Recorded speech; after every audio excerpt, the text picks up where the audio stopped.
graça e a paz do Senhor Jesus, meus amigos, que Deus abençoe vocês. Nós estamos de volta com mais um episódio do Disse Jesus. Espero que você tenha sido abençoado com cada episódio.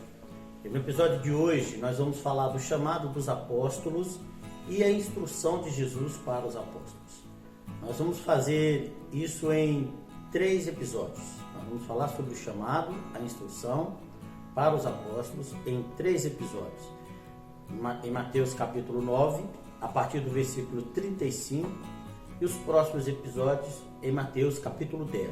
Hoje nós vamos ler capítulo 9, versículo 35 a 38 de Mateus, que diz assim: Jesus andava por todas as cidades e aldeias, ensinava nas sinagogas, anunciava a boa nova do reino de Deus e curava toda espécie de doenças e males. Ao ver a multidão, Jesus sentiu imensa compaixão, porque andavam desorientados e perdidos, como ovelhas que não têm pastor. Disse então aos discípulos: a colheita é abundante, mas os trabalhadores são poucos. Peçam ao dono da seara que mande mais trabalhadores para a sua colheita. Amém. Portanto, meus queridos, antes de falar propriamente das instruções para os apóstolos, eu quero começar falando sobre a oração que Jesus ensina os discípulos a fazer, que ele ordena que os discípulos façam. Ele diz assim: peçam ao Pai que envie mais trabalhadores. Jesus ensina a orar pedindo mais trabalhadores. Esse é o título do episódio de hoje, né? Sobre isso que nós vamos falar. Mateus, o evangelista Mateus, no capítulo 10, ele vai dar a lista dos apóstolos e a instrução mais específica. Mas antes disso, no capítulo 9, como nós lemos, ele vai ensinar a orar pedindo trabalhadores. Então, no capítulo 9, ele apresenta Jesus pedindo ao Pai trabalhadores, e no capítulo 10, ele vai apresentar os apóstolos como a resposta de Deus para Jesus. A resposta que Deus dá a Jesus à sua oração, rogando mais trabalhadores, né? E nós vamos ver também nesse texto que nós lemos a compaixão de Jesus pelos perdidos, como ele amava e ama os perdidos, né? Bom, o exemplo de Jesus, vamos falar sobre esse exemplo então de Jesus. Mateus registra que Jesus andou em todas as aldeias, preste bem atenção, todas as aldeias e todas as cidades. Ou seja, Jesus não tinha uma cidade preferida, não tinha uma aldeia preferida, ele não olhava para o tamanho da sua população ou o tamanho daquela aldeia ou daquela cidade. Ele foi em todas, sem fazer acepção. E isso inclui até aquelas aldeias onde ele não era bem-vindo. Aldeias, por exemplo, de samaritanos. Houve uma certa altura que ele foi impedido de entrar, não foi aceito naquela aldeia. Nós vamos ver também em Gadara, quando Jesus expulsa aquela legião de demônios, e eles entram nos porcos, os porcos caem no precipício. Vejam, os moradores vão rogar a Jesus que saia da cidade. Então, Jesus ia a todas as cidades, todas as aldeias, mesmo sabendo que ele seria rejeitado em alguma delas, mesmo que fossem aldeias hostis, né, a Jesus e aos apóstolos. Ele está dando o exemplo para os apóstolos, ele está dando o exemplo para nós hoje, missionários, evangelistas, pregadores do evangelho. Jesus deixou esse exemplo, não fazer acepção. Todos precisam da salvação, todos têm o direito à oportunidade de salvação. É isso que Jesus está nos ensinando. Então eu deixo aqui um alerta, né, para todos, né? Muitos líderes, missionários, evangelistas estão focados somente nas grandes cidades, tá? Onde existem grandes massas, vamos dizer assim, né? O objetivo é abrir grandes igrejas, e alguns até com aquele pensamento: grandes igrejas trazem também grandes recursos, né? Fazem fama, talvez, procuram fama, mas eles esquecem que Jesus ensinou, né, a buscar a ovelha perdida, por mais distante que ela esteja. Cada alma, cada ovelha, cada alma tem o seu valor para o Senhor Jesus. Ele ama todos, portanto, as mais pequenas aldeias também têm direito de ouvir a mensagem de salvação. Essa é a vontade do Senhor, essa é a vontade do nosso Deus. Tá? Uma outra coisa que nós aprendemos também com Jesus: Ele ia, por exemplo, às sinagogas. O que era a sinagoga? Era a congregação dos judeus naquela altura, da religião dos judeus. E ali na sinagoga concentravam-se a maioria dos fariseus, né? Aqueles que eram zelosos pela religião judaica, e são esses que vão ser os principais opositores de Jesus. Mesmo em algumas ocasiões eles tentavam tramar contra Jesus, ver se pegavam Jesus em algum erro para poder condená-lo, para poder acusá-lo. E o que Jesus está nos ensinando ao ir a uma sinagoga? Mesmo sabendo que aquelas pessoas eram contrárias à sua mensagem, que aquelas pessoas rejeitariam a sua mensagem, ele vai para oferecer oportunidade de salvação para todos, oferecer oportunidade até aqueles que a princípio rejeitam, que a princípio são hostis, são inimigos da mensagem, da palavra. Isso faz nos lembrar aqueles missionários que estão naqueles países mais hostis, né? Países que perseguem, que matam os missionários e muitas das vezes matam suas famílias, queimam as igrejas. Nós vemos muito isso, a igreja perseguida, sendo maltratada em muitos países do mundo hoje. Então, Jesus nos ensina que devemos ir a todos os lugares e que todos tenham oportunidade de serem salvos. Outra coisa que Jesus vai nos ensinar, tá? A Bíblia vai dizer que Jesus anunciava as boas novas, ou seja, o evangelho genuíno, o evangelho puro, tá? Essa é a única mensagem que nós devemos pregar. O evangelho é a mensagem de salvação. O evangelho fala de arrependimento, de salvação por meio do arrependimento. Observe isso, João Batista, Mateus capítulo 3, versículo 1 e 2, vai dizer que João Batista pregava o arrependimento, dizendo: arrependei-vos, porque é chegado a vós o reino dos céus. E nós vamos ver depois, em Mateus capítulo 4, versículo 17, né, que Jesus também fazia o mesmo. Daí em diante, Jesus começou a pregar: arrependam-se, porque o reino dos céus está a chegar. Então, Jesus fez o mesmo que João Batista já fazia, pregar o arrependimento por meio da pregação da palavra, ensinar o arrependimento, a salvação por meio do arrependimento. Esta deve ser a mensagem do pregador, esta deve ser a mensagem do evangelista. E Jesus vai nos dar este exemplo. Mesmo antes de enviar os seus apóstolos, ele já dava o seu exemplo, né, da mensagem que deve ser pregada. Eu vou deixar aqui mais um alerta para nós nos dias de hoje, missionários, pregadores, obreiros, evangelistas, tá? Levem a mensagem de salvação, que é a mensagem do arrependimento dos pecados. Não leve apenas aquela mensagem como muitos pregadores estão fazendo hoje, né? Que é pregar uma mensagem que atrai a multidão, uma mensagem que seja agradável ao ouvido das pessoas, uma mensagem que vai trazer muitos seguidores, que vai fazer com que eles venham aplaudir os pregadores. Não vá por este caminho, não vá por aí, porque a vontade do Senhor é salvação. Não é evangelho de prosperidade, não é evangelho de facilitação, não é evangelho de fama, é evangelho de arrependimento e salvação. As boas novas é essa: aquele que se arrepender é salvo por meio de Cristo Jesus e da sua obra lá na cruz. Aí nós vamos ver o exemplo do apóstolo Paulo também nisso, né?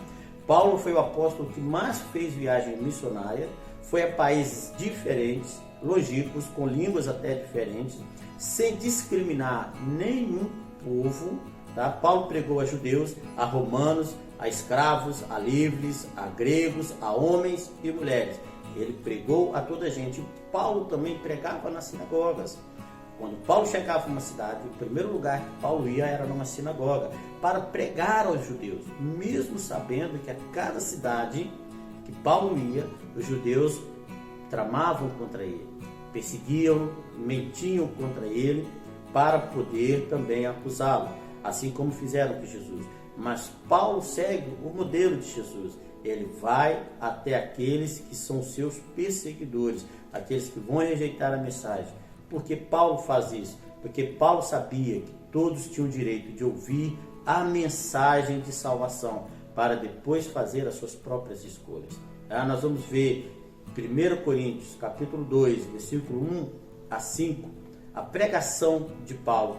Veja bem como Paulo pregava. Diz assim: por isso, irmãos, ao chegar à vossa terra, não fui anunciar-vos o plano de Deus com grandes discursos e muita sabedoria. Achei que não devia dar-vos a conhecer mais nada, a não ser Jesus Cristo, e sobretudo o valor da sua morte na cruz.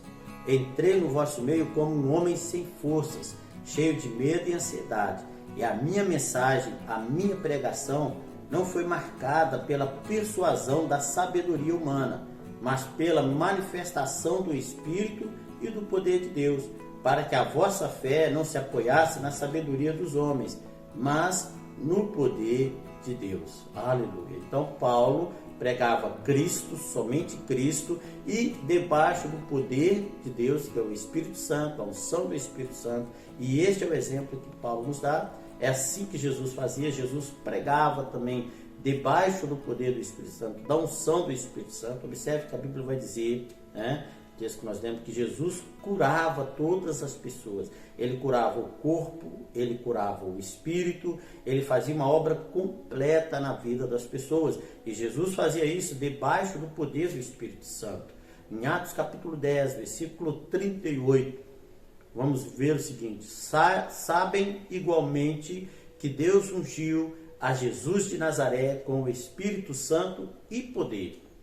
Ele andou por toda parte, vejam bem, toda parte, a fazer o bem, a curar todos aqueles que estavam debaixo do poder do diabo, porque Deus estava com ele.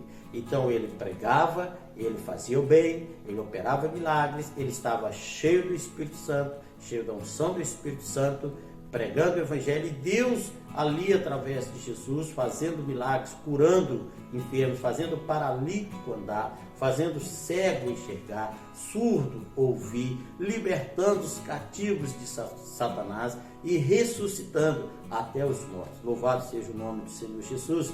E em Lucas capítulo 4, tem um texto que eu quero ler aqui também para vocês, que diz assim: quando Jesus entra numa sinagoga, ele pega o livro do profeta Isaías e ele vai ler o quê?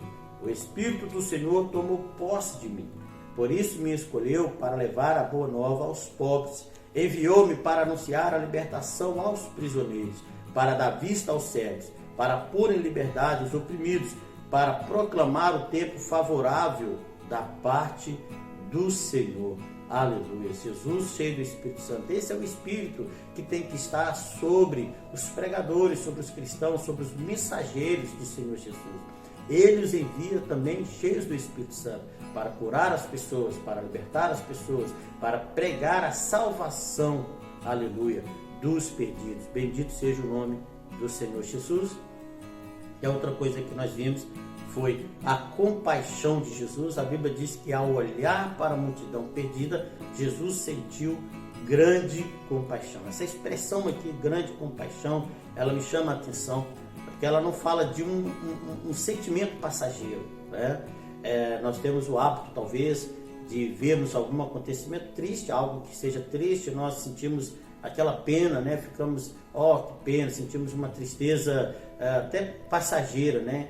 Coitado daquele ali, aconteceu em determinado país um terremoto, nós vemos notícias e até nos comovemos um pouco com aquilo, mas logo passamos para outra notícia, seguimos a vida e esquecemos daquilo até que nós vimos. Mas não era esse sentimento que Jesus tinha, era compaixão verdadeira, falava de um sentimento que vinha das entranhas, vinha do seu interior, né? Foi um sentimento forte o suficiente para fazê-lo deixar o céu, a glória, e vir a carne, né? Deixar a sua casa, se fazer carne e habitar entre nós, sofrer aqui na terra, ser humilhado pelos homens. Era a compaixão que Jesus tinha. O que segurou Jesus naquela cruz não foram os pregos, mas foi o amor, o seu grande amor, a sua compaixão por nós, por mim, por você, tá? Pelos pecadores. Louvado seja o nome do Senhor Jesus. E nós devemos ter esta compaixão. Nós devemos ter o mesmo sentimento que havia em Cristo Jesus, uma compaixão pelos perdidos, a ponto de nos mover a fazermos sacrifícios para levar a salvação aos perdidos, a investir nosso tempo, nosso recurso, investir o que temos, abrir mão, aliás, daquilo que temos em prol da salvação dos perdidos, abrir mão de um conforto, do enriquecimento próprio, abrir mão de bens, de propriedades, abrir mão de tudo para levar a salvação aos perdidos. Este é o exemplo do Senhor Jesus. Agora tem algo também que me chama muito a atenção. A Bíblia diz que Jesus olhou para aquelas pessoas, ele olhou para os cegos e não viu apenas cegos, olhou para aleijados e não viu apenas aleijados, ele viu como ovelhas desgarradas do seu pastor. O que mais comoveu o Senhor Jesus não foi o simples fato de serem ou cegos, ou aleijados, ou doentes, não. Embora Jesus se importava com tudo isso, e o desejo dele era curar os enfermos, fazer paralítico andar, curar leprosos, este era o desejo dele, mas havia algo muito mais forte, o desejo de salvação, a compaixão, porque eles eram ovelhas desgarradas do seu pastor. Ou seja, estavam longe de Deus, sem salvação, separados de Deus, perdidos no caso. Então, o que comove Jesus é exatamente isso, né? Porque o corpo, irmãos, ele perece, né? O corpo vai virar pó, mas a alma ela é eterna. Então a salvação da alma é o nosso primeiro foco, o nosso primeiro objetivo, é aquilo que nos move, é a salvação. Evidentemente que Jesus está querendo curar enfermos também, e ele faz isso nos dias de hoje também, em nome de Jesus. Bendito seja o nome do Senhor. E por último, queridos, Jesus ordena aos discípulos que orem ao Pai, que é o dono da seara, é o dono do campo, e que envie mais trabalhadores. Peça ao Pai que envie mais trabalhadores para o campo. Olha que coisa mais interessante, né? Jesus vai falar isso em João, o evangelista João vai falar sobre isso, capítulo 4, versículo 35, parte B. Jesus diz: levantem os olhos, vejam como as searas já estão maduras para a ceifa. Jesus, aleluia, preparou, abriu-nos o caminho e agora ele nos envia a colher. Antes de Jesus vieram os profetas, né? Israel matou os profetas anunciavam a Cristo, né? Eles antecederam a Cristo, mas eles foram mortos. Agora vem o próprio Senhor Jesus e abre-nos o caminho. Ele abre-nos o caminho, ele é o semeador por excelência e que trouxe a palavra de salvação. E agora o que ele vai fazer? Ele nos convida o quê? A colher fruto da sua obra, fruto da sua morte na cruz. É isso que Jesus nos convida a fazer. João capítulo 4, versículo 38, Jesus diz assim: também eu vos enviei a ceifar o que não cultivaram. Outros cansaram-se a trabalhar e vocês recolheram fruto do seu trabalho. Jesus está falando aqui está falando para os apóstolos aqui no caso, dos profetas que vieram antes dele e dele mesmo, do seu trabalho, né? Da sua morte na cruz, para que o perdido seja salvo. Agora é colher. O trabalho, a semeadura foi feita, o trabalho foi feito, agora é colher. Bendito seja o nome do Senhor Jesus. E uma coisa que acho muito interessante aqui, Jesus não disse: orem ao Pai e peçam recursos, orem ao Pai e peçam instrumentos, e peçam ferramentas. Não. Peçam ao Pai trabalhadores. Olha que coisa mais interessante. O Pai está à procura dos trabalhadores. Os homens estão à procura, irmãos, de ferramentas, recursos, métodos. Qual é a melhor metodologia de pregar? Qual é a metodologia, o melhor método de evangelismo, de fazer missões? Os homens procuram métodos, procuram ferramentas. Deus procura pessoas. Por quê? Porque Deus unge pessoas. Deus capacita pessoas. Deus não unge planos. Deus não unge métodos. Deus não unge ferramentas. Deus unge pessoas, tá? Os homens procuram métodos, procuram recursos, mas Deus procura pessoas. Aleluia. Eu quero parar por aqui nesse episódio. Nós vamos continuar no próximo episódio, mas deixando esta mensagem, que você se disponibilize, que você se coloque na posição. Você é um ceifeiro do Senhor. Ele te chamou para ser um ceifeiro na obra que Ele já semeou, que Ele já cultivou. Por isso, meu querido irmão, atenda esse chamado. Coisa mais gloriosa, mais linda é ser um ceifeiro, é ser um trabalhador do reino do Senhor Jesus Cristo. Aquele que nos deu tudo, aquele que morreu por nós, nos deu a salvação, nos deu vida eterna. Aleluia. Que prazer agora é participar da sua obra. Que alegria agora é ser um ceifeiro seu. Vamos orar nesse momento. Nós vamos estar terminando este episódio.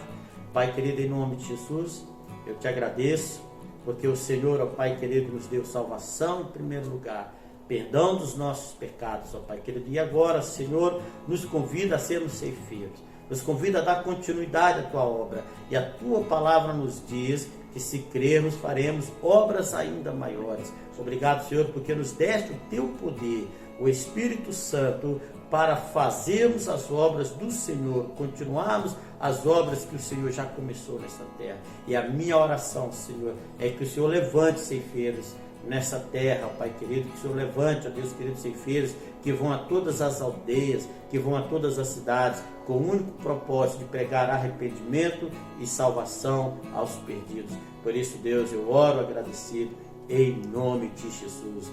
Amém e amém. Que Deus nos abençoe, queridos. No próximo episódio nós vamos dar continuidade falando no Evangelho de Mateus, capítulo 10. Fica com Deus e até a próxima.